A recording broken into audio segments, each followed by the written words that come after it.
Hey Tube, welcome back. Have you ever wondered how Netflix provides a lightning fast experience, loading your favorite shows and personalized recommendations instantly? Today we are diving into one of the secret weapons in Netflix technology stack, the Lucasite cache, powered by the EVCache.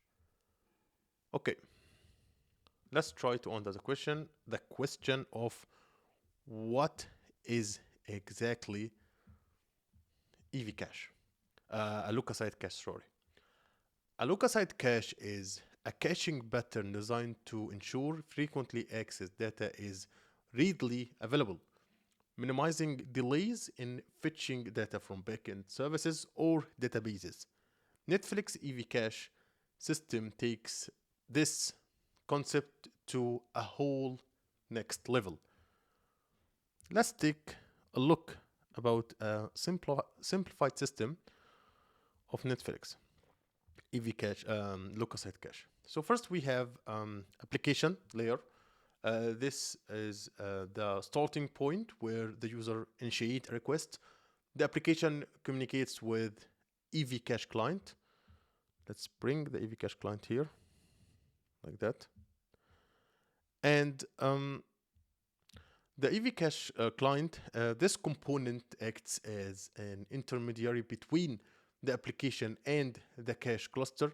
It checks for cached data first to reduce backend dependency. Second, we have the cache cluster by itself.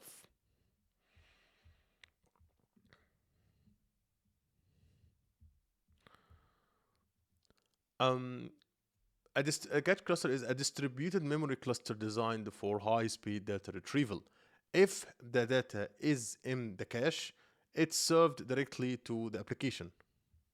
Next, we have the backend services.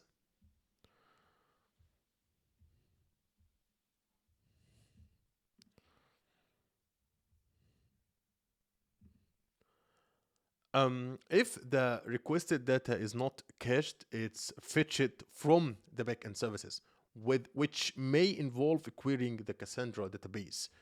And next we have the Cassandra database by itself.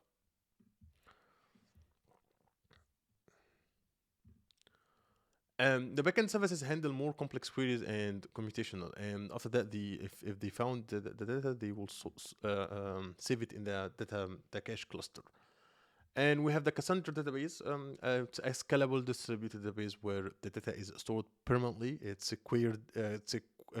Queried from only when the cache miss, which reduces the load. Which reduces the load on this component. Okay.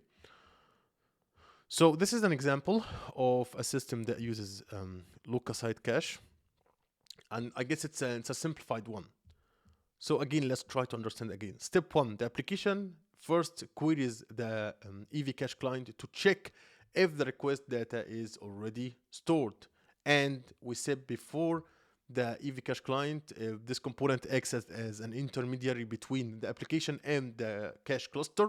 It checks for cache data first to reduce backend dependencies. Okay. Let's assume the EVCache client didn't find. If the data is not in the cache, we have a cache miss. The application fetches the data from backend services. This may involve querying Cassandra database. Step number 3, once the data is retrieved, it's stored in the EVCache cluster for future requests.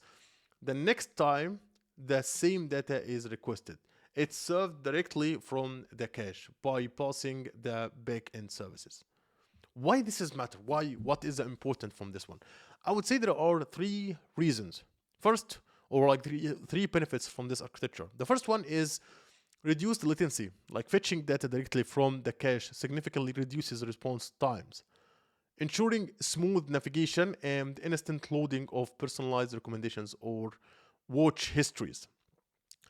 The backend services and databases are separate from handling repetitive queries, allowing them to focus on more critical tasks. A faster platform means users are less likely to abandon Netflix due to delays, keeping them engaged and streaming longer.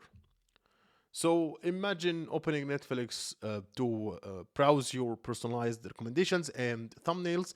Instead of querying backend services for every piece of data, EVCache serves these requests almost instantly, provides a seamless and engaging experience. So yeah, that's it. Was a quite a light video on how Netflix uses the cache aside for a seamless experience. If you like this video, please make sure to subscribe and hit the notification bell so you never miss any video, and see you in future videos.